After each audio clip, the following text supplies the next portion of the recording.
Homeworthy. I'm Cher Beall. Welcome back to my home in Southern California. I'd love to share with you today what I've done for Easter.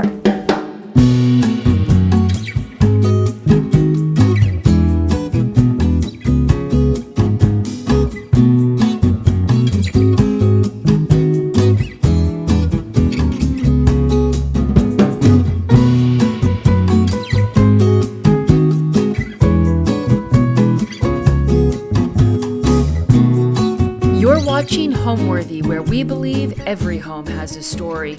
Scan the QR code to subscribe to our new channel, Wedding Worthy, where we celebrate amazing couples and the love stories behind their perfect day.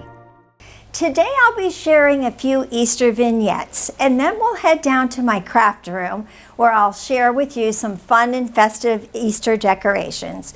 But first we'll start here in my formal entryway. I didn't want a pastel childish look. I needed something more sophisticated. So you'll notice how I decorated everything very, very neutral and very subtle.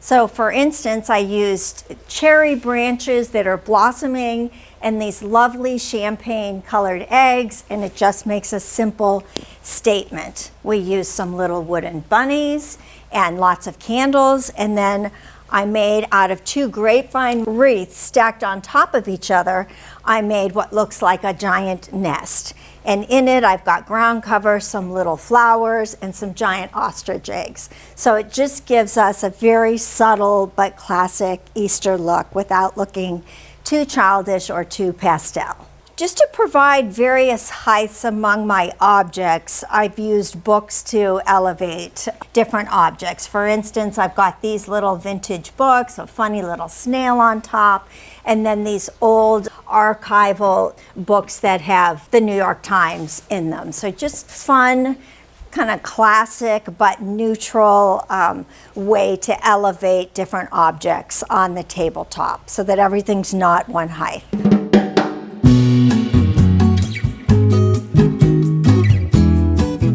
So coming in from the formal parts of the house, we move into the kitchen and the family area. And this center table is a table I always like to set up, sort of announcing the holiday, or in the summer I have lots of fresh flowers from the garden. In this case, obviously, we've got it set up for Easter. And so I just think it's super fun to decorate it and sort of announce what's happening in life and time at the moment. We've started off with our tree branches and decorated them with all sorts of spring ornaments, spring and Easter. So of course we have eggs, we have butterflies, we have all kinds of flowers, we have nests, just all kinds of little treasures to look at for Easter. And then on top of it, well, we had to balance things out with a giant chocolate bunny. Of course, he's not really chocolate, but he looks pretty edible. And then accompanying him, we've got our little fuzzy ducks of different sizes, lots of little nests about, and fresh flowers, and then of course some glitter eggs so that we have just a little bit of glamour to our Easter setting here. So now let me take you into the kitchen where we've got our breakfast, Easter breakfast banquet all set up.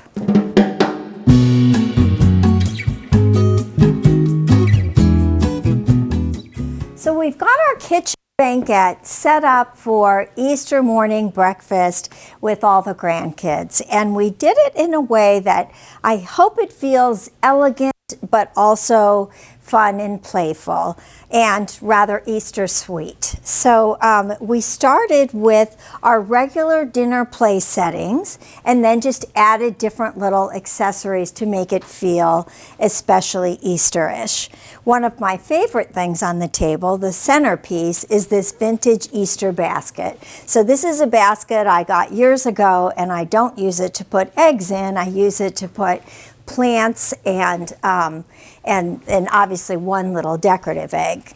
Then the other thing that we've got on our table is these lovely little Easter crafts. And I've got them sort of being the star of the show in the center of the table so that you can see and appreciate their tiny details.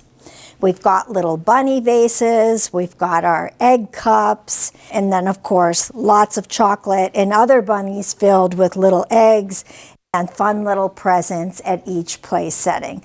So all sort of making it extra special for Easter morning breakfast.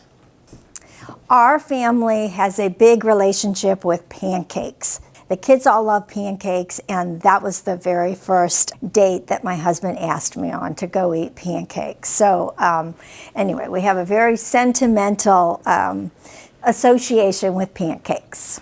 So at the end of our table, here on the windowsill, we've got a planter filled with all kinds of pansies and ground cover, and it's something that I'm going to show you how to make downstairs in our craft room, a smaller version of, but I think it's extra special and can be used for not just Easter, but all kinds of holidays. So now follow me to the kitchen dining, and it's all set up for Easter dinner.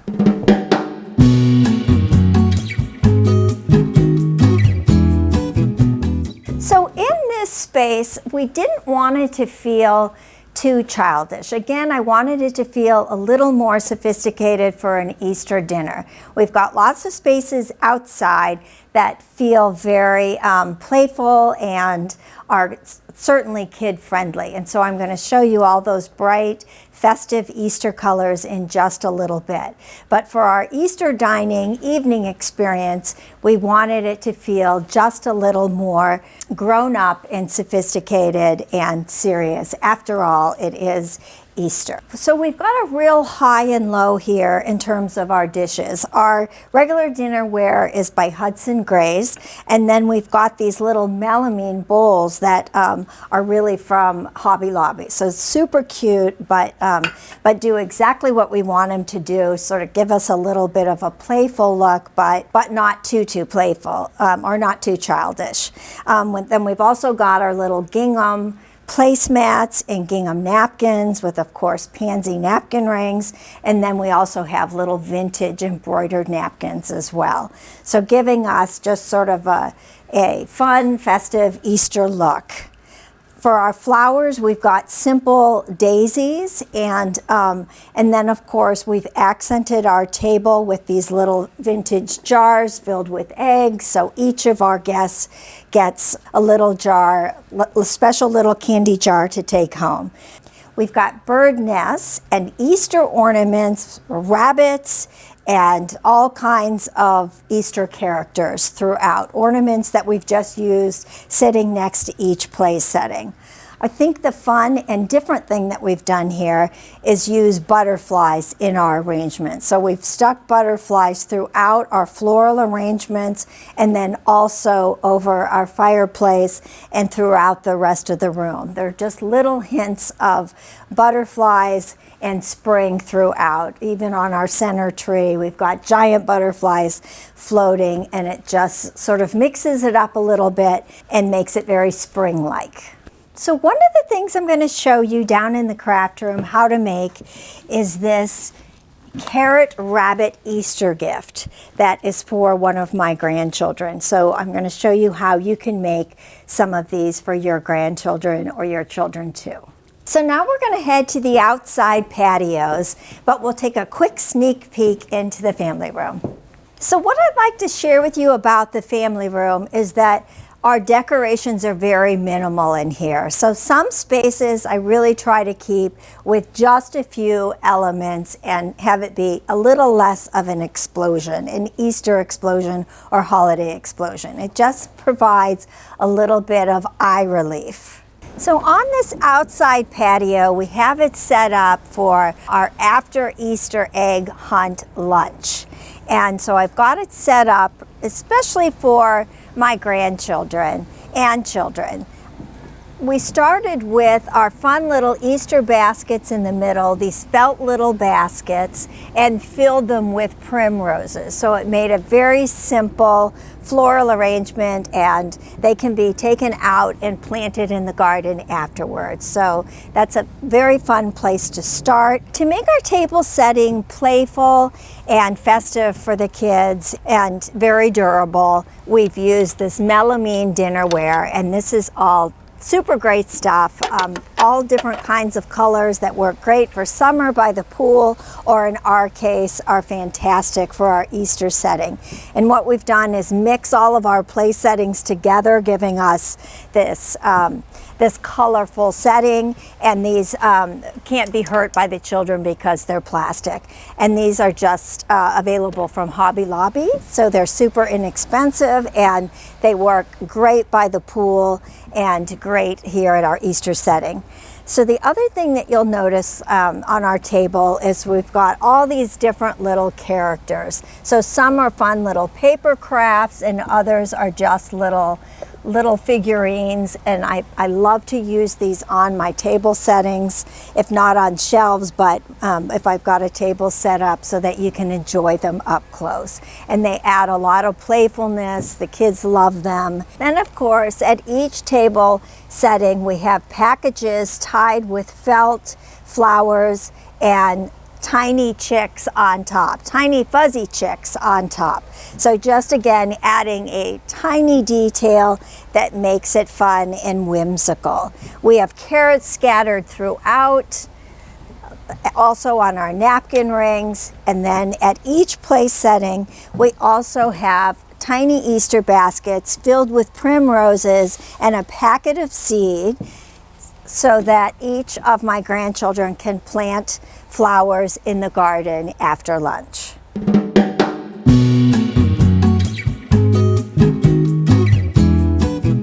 So coming from the deck, we're now going to talk about the pool cabana. And in these outside spaces, you're going to see that I wanted it to look like Easter. So big time Easter, especially for the kids and the egg hunt. So we didn't try to do anything subtle here. We wanted it to be in a fun explosion of Easter color. So we've started with our little feather tree in the middle. We used a pink tree, so he's especially Easterish. We've got a rabbit dressed up, lots of tiny wood ornaments. So as you can see this year, butterflies have been part of our Easter theme.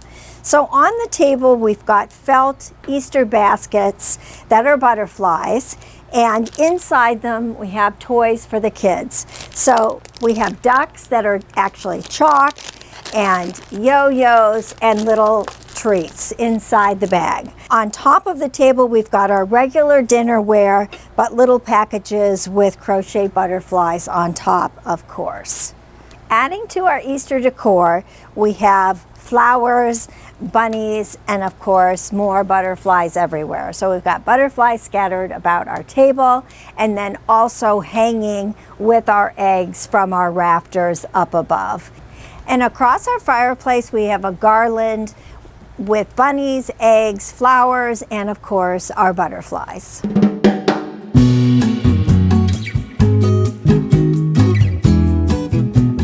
So now we're downstairs in the craft room, and I'm going to show you how to make 3 fun Easter crafts. We're going to start with this little egg. So this is a little wooden egg, and he's just actually an unpainted egg, and these are kind of available from Amazon. They have a different bottom. I like this because it's got a flat bottom and it stands up easily, but you can at least buy the egg-shaped wooden off of Amazon. So we purchased an egg, and this is my example, but I'm going to do one that's a little bit different. So you can do all kinds of things and be as creative as you want. But this little guy, we painted him, we've got trim, and we painted his inside, and then we've got this adorable little chocolate bunny on the inside. So this makes a great little favor gift or a tabletop gift. You can do all kinds of things. So we trimmed this and then put one of these little tassels on top, and he just becomes this elegant little beauty. So today we're going to start with our natural raw wood egg, and we're going to paint him. In this case, we're going to use pink. So we're going to do this guy a fun Easter pink, and we're just going to paint his outside. And I found that I needed several layers of paint. It kind of absorbs right into the wood. So it takes several coats. But so he's basically going to be a pretty pink color on the outside. Of course, we'd want to paint his bottom, trying to keep a nice clean finish here.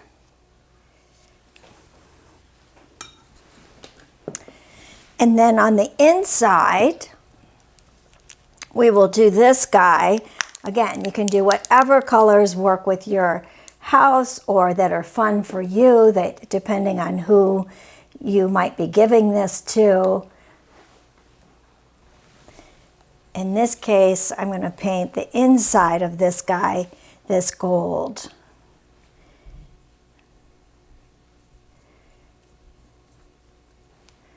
And again, it's going to take 2 to 3 layers to get a nice little finish. And you're probably going to need a tiny brush to do along the top, along this little detailed area. A lot of the little paper crafts that I've used on my tabletops, or the little figurines, those are things that that are my little Easter treasures that I've used year after year and collected. And I love to be able to use them in the middle of a table, not just on a bookshelf or something, but in the middle of a table, so you can really sit and kind of enjoy. Okay, so the next stage on our painted egg, and this guy could actually use another coat of paint, but for the sake of our episode and to show you what's next, we're going to skip that. So it's not going to look quite as good as it would. But for our next stage, we're going to use a trim. And in this case, I have this fun little lace, and this is available. Just at a Joann's, a Michael, a Hobby Lobby. So, but we're going to give it this pretty little lace on top of our pink, and we're going to put it on both sides, kind of like we did with this one. But you could do all kinds of things. So in this case, I'm going to use my glue gun, and I'm going to just dab a little bit so I could place it. Just a thin little line, and then I'm going to put this guy on here, giving it enough space so that it can close easily. But so we just do a nice little clean edge and little teeny dabs of glue to hold it in place all the way around. He just looks so fresh and Easterish, you can tell. So there are all kinds of things that you could do. I have little tiny velvet ribbons. I have this is a little lace, almost like a little seam binding that you would get in the sewing section of your craft store. Yeah, and this is a super easy craft, and you could just use glue instead of the hot glue gun if you wanted. But this would be a great craft to do with kids as well. And I probably actually will make some of these with my grandchildren too. I could tell the girls liked these. So now once the ribbon is glued, and I'm not going to push this down and seal it all the way because the paint's still a little tacky and we don't want it to seal shut. But so at least we've got our ribbon on, and now to make this guy a little bit different than his friend over here, we're actually going to put a little butterfly on top. You can see how cute he is. So we've got these two little friends next to each other, very simple, and you could do whatever version that you would like. And so, of course, remember, for the inside, we've got our little rabbit on the inside. You could put a jelly bean, you could put a couple, you could put some other little treat. But it's kind of super fun, little surprise on the inside. You could paint designs. We did a solid color, kind of super cute and delicate. And the fact that they're wood with their little trims, they'll last each year. And you'll remember, you can even sign the bottom and put the year on that you made them, which would be super fun. So next I'm going to show you how to make this adorable little carrot toy for one of your grandchildren or your children. So for this little project, we basically started with a cone shape. So this is just a paper craft cone shape. And we also have got some crepe paper. We need paint brushes, we need scissors, we need different ribbon, and perhaps some green crepe paper as well, some PVA type glue, and paint brushes and a glue gun. And then also probably an artificial flower if you just want to add a little bit of fun. Oh, and then I had some needlepoint metallic thread and some green gumballs. So I bet you didn't know that the little guy hanging off the edge of this is actually an edible gumball. So he's just a little fun doodad to the end, but he just adds a little bit of playfulness and fun. Oh, and then of course you need some kind of little animal for the inside, or whatever you'd like to put in your package. For us, it's Easter, so of course we've used rabbits, but you could also do this as a birthday gift and do different colors and things and do something else. But because I wanted it to feel like a giant carrot, of course a rabbit seemed only too appropriate for the inside. So to start off, because I wanted my rabbit to fit inside my cone, I used this medium size cone. But if you wanted to do something smaller, of course, you could size it down. In this case, so what I did is I laid my crepe paper out, and then I placed it on with the point towards the very bottom edge. And you can see where we can wrap it pretty easily this way, keeping things smooth, and roll it as we go. So that makes it a lot easier to apply a paper this way. So we start off using our PVC glue, and I actually paint it on the cone itself. So that you want to use this kind of glue because it works really well with a paper craft, and it dries clear, and it doesn't absorb into the paper quite the same way that like an Elmer's glue or something would. So this is specifically made for paper crafts. So I start off by lightly painting the corner at least part way down, getting enough glue that you feel like it's going to stick, but not too much glue where it bleeds through too much. And what I had to do on my first round of making this was I actually had to wrap it twice because it did seem to want to bleed through. So you may have to do that too. So don't be surprised if when you're wrapping, it wants to come through the crepe paper. It's so thin. And you want to be kind of delicate with the crepe paper because you want it to retain those crinkles, so it kind of feels more like a natural carrot that way. It gives it a little more character. So in this case, as you saw, I'm going to place him on there. I'm going to place him towards the end because I want a little bit to go on the end. And I'm going to smooth it out, and then gently roll it, not pulling too tight, smoothing the edge across, not pressing too hard, and then wrapping. So there we go. We've got our nice little shape. He's following through, and then we've got extra, so I'm going to paint some more glue here. And let's see, there we go. I'm going to get a little more on this area here, so he'll wrap. Hopefully he'll stick there.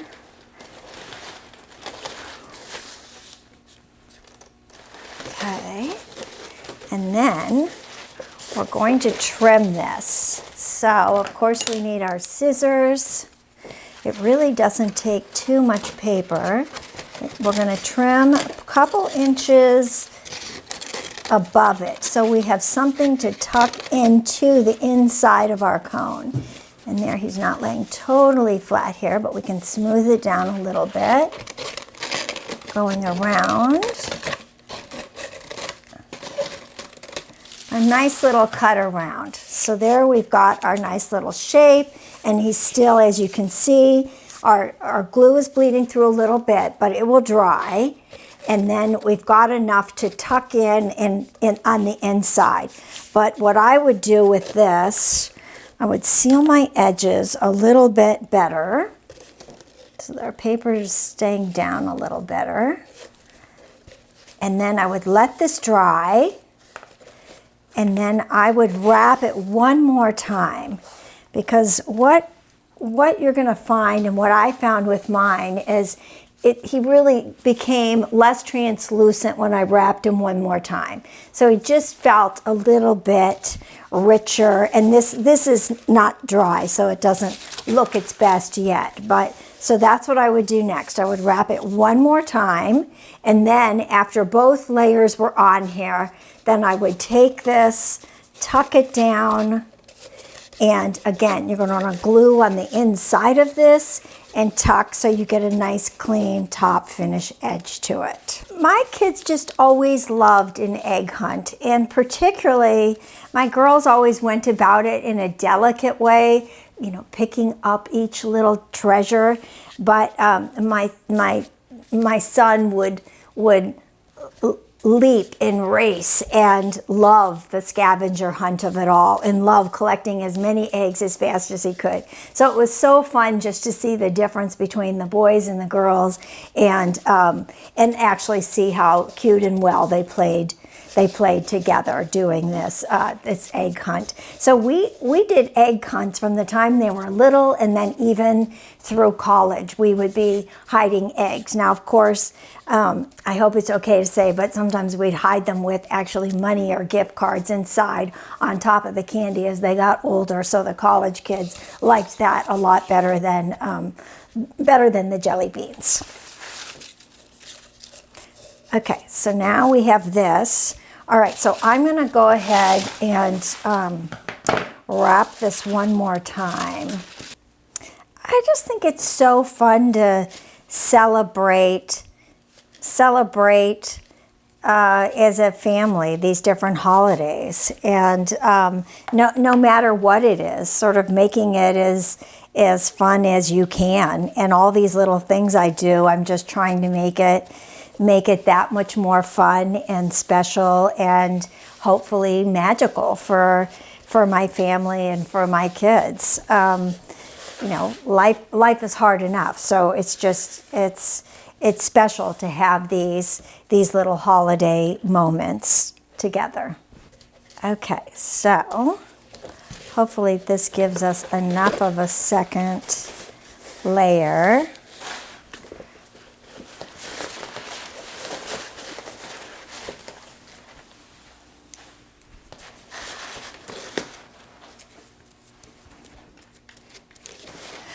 My children have always said that I add the pixie dust to life, and I hope that's true. So by doing these special things, it makes everything that much more fun and playful. And so I think that's not such a bad way to be remembered by my children or my grandchildren, the pixie dust of life.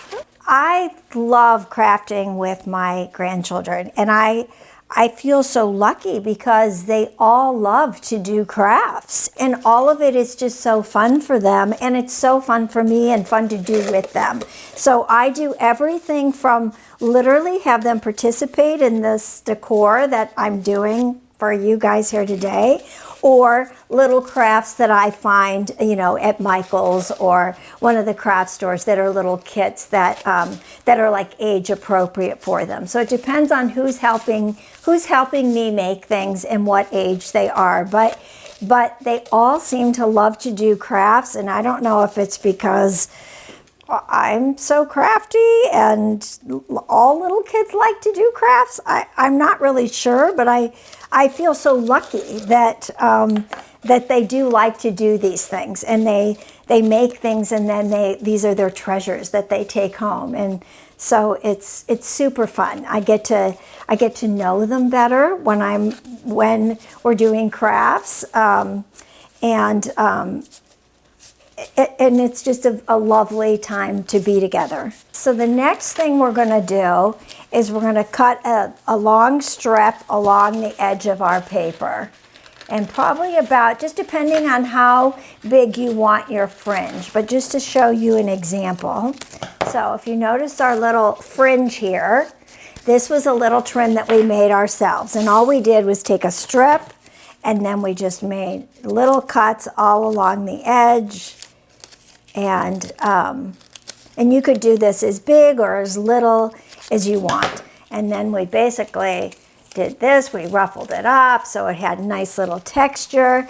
And then he's the next thing that gets glued on. So we glued him on about a 1/2 inch down from our top, and we went all the way around with our glue. But now I would wait till this dried nice and clean, and then I would put this on using the same type of glue.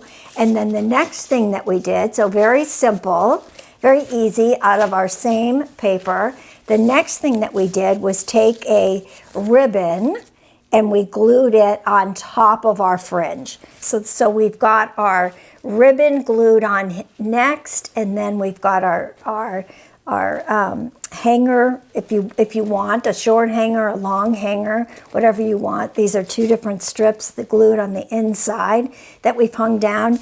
And then of course we wanted to add a little more detail. So I'm all about the details, the tiny details on these things. And so then I added yet another layer of this tiny velvet ribbon, and that's just on top. And then I did each of these, I glued at the back, nice clean back to it, and glued overlapping at the back. So it made a nice little detail to the top, and that was on there next. The next thing we did, and this is, I think, a fun little thing. So I was going to make my leaves out of crepe paper and cut them in shapes and glue them on the inside. And then I found this great little faux lettuce at Hobby Lobby, and I thought this was so ingenious. I loved it. I thought it was just absolutely beautiful. It looked so real, and I basically cut it apart. So it's a whole, you could make several guys out of this. So I basically cut the little leaves off, and then I used my glue gun and put glue on the very end of it and on the bottom here, and pressed it on the inside. So then it's gonna glue, and you're gonna layer each piece and kind of do this all around the edge, and that makes this great little home for the guy peeking out. So that then happens next on the inside, going all the way around. The last thing that we did to finish up our guy, well, we did add this little faux guy. So you can do whatever you like. I happen to love, this is a silk flower. I cut something up like this that had several on it. And then he was also hot glued on the inside here. So he just adds a touch of color and a touch of playfulness to our rabbit. And then the very last thing that we did was take a a bigger needlepoint needle and poke it through our gumball with a nice little metallic needlepoint thread.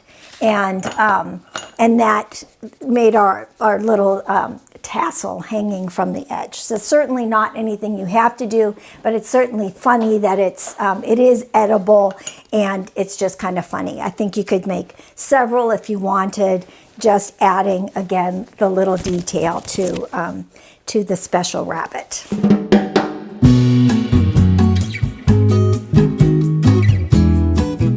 Here's the Easter centerpiece that I showed you upstairs, and this can be made as big or small as you want. It could be made for Easter. This one I made especially for Easter with my little bird and my nest on top, but you could actually change this and make it for a baby shower or a birthday party or just a garden party. What I've done in this particular instance is use light color terracotta pots. And again, you could use any color pot. You could use a regular terracotta pot. This happened to go in my decor. I purposefully chose these colors because that's what I had inside my house and I knew would go well in my house and in my space. So I wanted it to be additive and an accent and not take away from what was already happening with my regular decor. So in this case today, we're going to make a much smaller version because we may not have time to do all these layers, but you could on your own, you'll get the gist and you'll be able to do whatever you'd like to do in your own version of this craft. But so what we did is I want to show you the materials we've got first. We've got terracotta saucers, and in this case, different sizes going up. And we've got our plants. I chose my palette of plants based on what was going to be pretty in my house and with my particular table setting. Then we've also got a little sprig of artificial flowers, and you'll see what we're going to do with these in a minute, and this great little moss trim. So this was a little bit harder to find, but I was able to find some. It comes in a roll, and I was able to find some on Amazon, but you can also find a twine type, and that would work as well too. You could do it with regular twine if you wanted, but that's actually this material that we used here. And it actually was called like super moss. So this might be a good example for you. And then of course on the top of mine, I used a nest. So here's a plain nest. You could do one with eggs. You could do one. This one's got birds and a little bit of artificial material. So I wouldn't be afraid of taking something that you find and cutting it up and adding things that that work for your space. And you don't have to use it just like it is as you find it in a craft store. You can improvise and do what works for you. So in this case, I've started with a bigger saucer on the bottom here, but because we're going to do a small version, we're going to start with a saucer about this size. And so the one thing to think about with this, I did not glue my pots together because I wasn't sure how I was going to like it, if I was going to use it. Again, I'm always replanting and changing things in my garden, so I didn't know if I would want to be able to take it apart and do that. So I did not glue them together, but I would suggest if you plan on doing something like this and you need to move it, it would be a lot more stable, obviously, if you did glue it together with a glue gun. But for the purpose of what we're going to do today, and maybe being able to use your pots all over again, all you do is place your pot upside down, put it on its saucer, and then we took I've got my little tiny plants. I'm going to put my little garden gloves on here, but I'm going to make quite a little mess. But I've got my little plants, and I'm going to start with some little alyssum. We're going to pull it gently out of the bottom and shake off a bunch of the dirt. So it can't be very deep. That's the challenge with this, is that it can't be very deep because we don't have a lot of space. So we're basically going to tuck him in there, and then just depending on how we want this to look, we just take our little plants and tuck them all the way around the side. So obviously be gentle with their roots, take off quite a bit at the bottom, and then we're placing them all around. So in this case, where I did my little double scallop with my moss trim, I divided this in three spaces, just so I could tell where I wanted it to start and where I wanted it to end, and then make my loop around. Now you might decide that you want a different pattern. You could stripe it around, you could zigzag it around, you could make it look like a trellis, and so it could go up and down and all over the place. So you could do little loops around, whatever pattern you want. I did this little loop, and like I said, I did it in 3 separate pieces going around. So I kind of measured, it went around, pulled up, and then each of these I hot glued on. Okay, so we basically have our little loop, and on mine I was a little more specific in terms of my measurements, because I wanted my little loops to be about the same going around, but just for the sake of showing you. So then I basically place a dot of hot glue, and I place him on there on the back firmly, so he does a nice little stick. I go around and up like that, and then I glue the other side. I'm trying to do this backwards. And then I would go underneath little tiny beads and glue each spot and hold it. So you're going to have to push down on each little spot, and so it wants to hug it.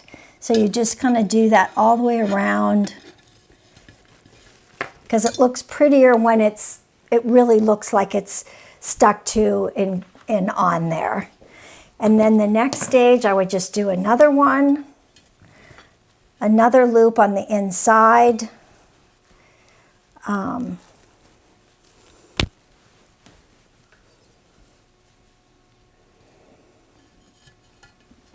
So we're going to do the exact same thing, cut it and glue it. So I made sure these tops kind of went together, and then my scallop kind of came down. So I kind of did that, but you can do anything, like I said, that you want. But then at each of those points, what I did was take a little flower, and I just cut him off. This was just a little sprig of faux flowers. You can do whatever you want. There's obviously all kinds of colors, all kinds of fun things that you could add. Again, I wanted something that was subtle and gentle to the rest of my look. I wanted these flowers to stand out, my real flowers, and these just to be a little detail. So these actually get hot glued on wherever you want. And perhaps if it was a baby shower, maybe you could use pink or blue. You might do something different. You could use bigger flowers, smaller flowers. These just had a nice little tiny look, and kind of repeated the shape of some of the other actual real flowers that I have in here. So anyway, you can kind of see what's happening here. We've got our little moss trim. We've got that's all hot glued on. So you have to take your time and delicately do little teeny beads so you don't see the glue going around. But each of these is placed on and glued on around in these scallop designs. Then we've glued our little flowers on, and then the rest of it is really just the planting. In this case, you know, just depending on what you wanted to do, you could put a little, you could do the bird's nest on top too. Okay, so now let me turn him around. Okay, so this is only obviously partially, he's partially done, but you can see, I mean, how fun is he? And in this case, we've got this little nest that we've just bought like he was. We could add other little flowers. We could add some more of our faux flowers if we wanted here. In this case, I added more little guys on here. He felt like he needed it. And of course, we could attach our little butterfly to the top in any sort of color that we want. Because again, we have a butterfly theme happening this year. So that sort of gives you an idea of how this guy is made. And this guy is, I've got a little a little vase with a bird on the top in a bigger nest, but this is kind of super fun. And you could even put another little pot on the top with flowers coming out. So there are lots of different things that you could do to make this your own creation.